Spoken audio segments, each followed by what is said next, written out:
नमस्ते दोस्तों, C S Satbir Singh YouTube channel पे आपका स्वागत है। दोस्तों 1 अक्टूबर 23 से जीएसटी के सेक्शन और रूल में चेंजेस किए गए हैं। दोस्तों ये चेंजेस उन व्यक्तियों के लिए किए गए हैं जिनका कि जीएसटी नंबर कैंसिल हो जाता है और उन्हें रेवोकेशन के लिए एप्लीकेशन फ़ाइल करनी होती है। दोस्तों इसके लिए टाइम पीरियड को अब एक्सटेंड किया गया है।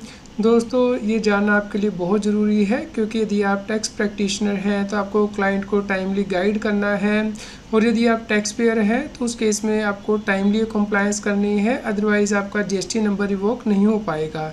तो इस वीडियो को अंत तक देखें और समझें कि क्या चेंजेस हुए हैं, किस सेक्शन और रूल के अंतर्गत चेंजेस हुए हैं। दोस्तों यदि अभी तक आपने C S Satbir Singh channel को सब्सक्राइब नहीं किया है तो सब्सक्राइब कर लीजिए और नोटिफिकेशन बेल भी प्रेस कर दीजिए ताकि आपको रेगुलर जीएसटी के अपडेट्स मिलते रहें। दोस्तों जीएसटी एक्ट के अंतर्गत सेक्शन 30 दिया गया है जो कि बताता है कि यदि किसी व्यक्ति का जीएसटी नंबर कैंसिल हो जाता है तो उसे रिवोक करवा सकता है, यानी कि दोबारा से रीस्टार्ट करने के लिए एप्लीकेशन दे सकता है जीएसटी ऑफिसर को। तो दोस्तों ये जो अपडेटेड सेक्शन है वो आप taxil.com की वेबसाइट पे रेफ़र कर सकते हैं। इसका लिंक इस न्यूज़ की वीडियो डिस्क्रिप्शन में भी दिया गया है। दोस्तों यहाँ पे नोट्स भी दिए गए हैं इस सेक्शन के अंतर्गत कि कौन सी अमेंडमेंट किस डेट से हुई है, तो आप नीचे जो नोट है वो रेफ़र कर सकते हैं। जैसे कि दोस्तों 1 अक्टूबर 23 से जो नोट नंबर 4 है उसमें अमेंडमेंट की गई है। तो जो नोट नंबर 4 है वो आप यहाँ पे देख सकते हैं कि जो ब्रैकेट में वर्ड है ये 1 अक्टूबर 23 से इंसर्ट किए गए हैं सेक्शन 30 में। तो दोस्तों पहले तो जीएसटी एक्ट के अंतर्गत ये कहा गया था कि आपका यदि जीएसटी नंबर कैंसिल हो जाता है तो उस केस में आपको 30 डेज़ के अंदर रेवोकेशन की एप्लीकेशन फ़ाइल करनी होती थी, यानी कि जैसे ही आपको कैंसिलेशन ऑर्डर सर्व हो जाता है उसके 30 डेज़ के अंदर आपको जीएसटी पोर्टल पे जाके एप्लीकेशन फ़ाइल करनी होती थी। लेकिन दोस्तों अब यहाँ पे चेंजेस कर दिए गए हैं। अब यहाँ पे स्पेसिफाई दिया गया है कि within such time and subject to such conditions and restrictions as may be prescribed. तो दोस्तों इसके लिए हम अभी डिस्कस करेंगे कि कौन सा टाइम लिमिट दिया गया है और कौन सी कंडीशन स्पेसिफाई की गई हैं। दूसरा दोस्तों यहाँ पे जो प्रोविज़न दी गई थी उसे भी अब डिलीट कर दिया गया है। तो इसके लिए आपको नोट नंबर 5 को रेफ़र करना है।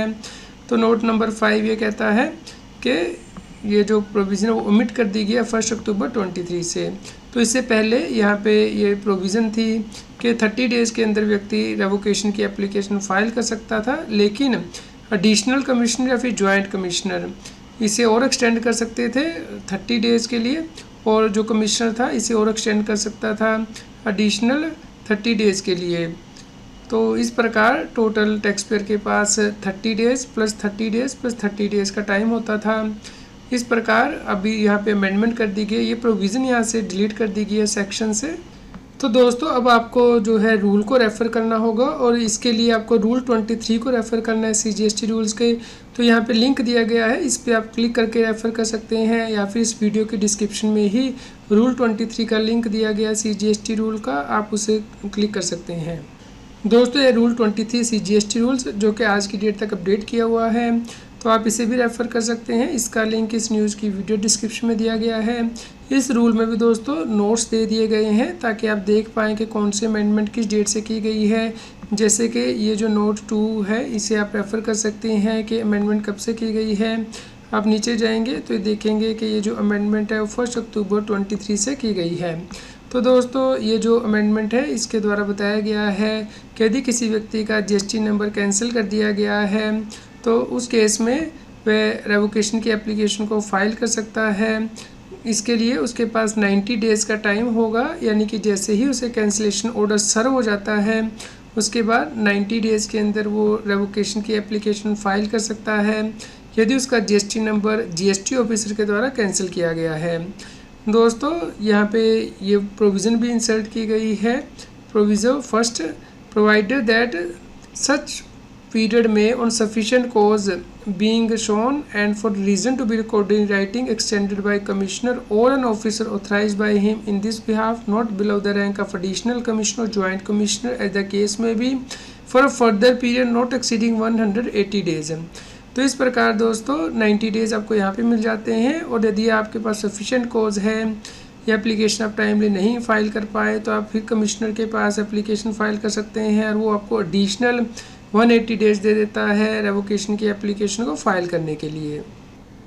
दोस्तों यहाँ पे जो फर्स्ट प्रोविज़न थी अब उसे सेकंड प्रोविज़न कर दिया गया है, यानी कि यदि किसी व्यक्ति का जीएसटी नंबर इसलिए कैंसिल किया गया था कि उसने अपनी जीएसटी की रिटर्न फाइल नहीं की थी, तो पहले उसे अपनी सभी पेंडिंग रिटर्न जो है वो फाइल करनी है with tax and any other amount जो ड्यू होता है, उसके बाद ही वो रेवोकेशन की एप्लीकेशन जो है फाइल कर पाएगा। इसके अलावा दोस्तों यहाँ पे थर्ड प्रोविज़ो को भी सब्स्टिट्यूट किया गया है, यानी कि यदि किसी व्यक्ति का जीएसटी नंबर कैंसिल किया गया है और वो उसकी रेवोकेशन की एप्लीकेशन फाइल कर देता है और ऑफिसर उसकी रेवोकेशन की एप्लीकेशन को अप्रूव कर देता है, तो अप्रूवल होने के बाद उसे अपनी जो रिटर्न्स है वो फाइल करनी है, यानी कि कैंसिलेशन ऑर्डर से लेके जिस दिन उसकी रेवोकेशन की गई है उस दिन तक की जितनी पेंडिंग रिटर्न है उसके लिए उसके पास सिर्फ 30 डेज़ का टाइम होगा ये रिटर्न्स को फाइल करने के लिए। दोस्तों यदि किसी व्यक्ति की जीएसटी की रजिस्ट्रेशन बैक डेट से कैंसिल की गई है रेट्रोस्पेक्टिव इफेक्ट से, तो उस केस में effective date of cancellation of registration से लेके date of order of revocation of cancellation तक की जो रिटर्न है वो व्यक्ति फाइल कर सकता है जब रेवोकेशन का ऑर्डर जो है पास हो जाता है उसके बाद 30 डेज़ के अंदर। दोस्तों जब आप एप्लीकेशन फ़ाइल कर देंगे रेवोकेशन की तो उस केस में जीएसटी ऑफिसर इसे अप्रूव करता है, तो इसे अप्रूव करने के लिए उसके पास 30 डेज़ का टाइम होगा और वो इसे अप्रूव कर सकता है। लेकिन यदि उसे लगता है कि आपकी एप्लीकेशन को रिजेक्ट करना है तो उस केस में वो रिजेक्ट भी कर सकता है और इस केस में ऑर्डर REG5 में पास किया जाता है जीएसटी ऑफिसर के द्वारा। लेकिन यदि जीएसटी ऑफिसर रिजेक्ट करना चाहता है आपकी रेवोकेशन की एप्लीकेशन, तो उस केस में उसे आपको पहले नोटिस जारी करना होगा कि आपकी एप्लीकेशन रिजेक्ट की जा रही है और आप इसके रिस्पॉन्स में रिप्लाई फाइल कर सकते हैं। इसके लिए आपके पास सिर्फ 7 वर्किंग डेज होते हैं जैसे ही ये नोटिस आपको मिल जाता है जीएसटी ऑफिसर से। तो जब आप ये रिप्लाई फाइल कर देंगे तो उसके बाद जीएसटी ऑफिसर के पास फिर से 30 डेज़ का टाइम होता है कि वो उसके ऊपर कार्रवाई कर सकता है।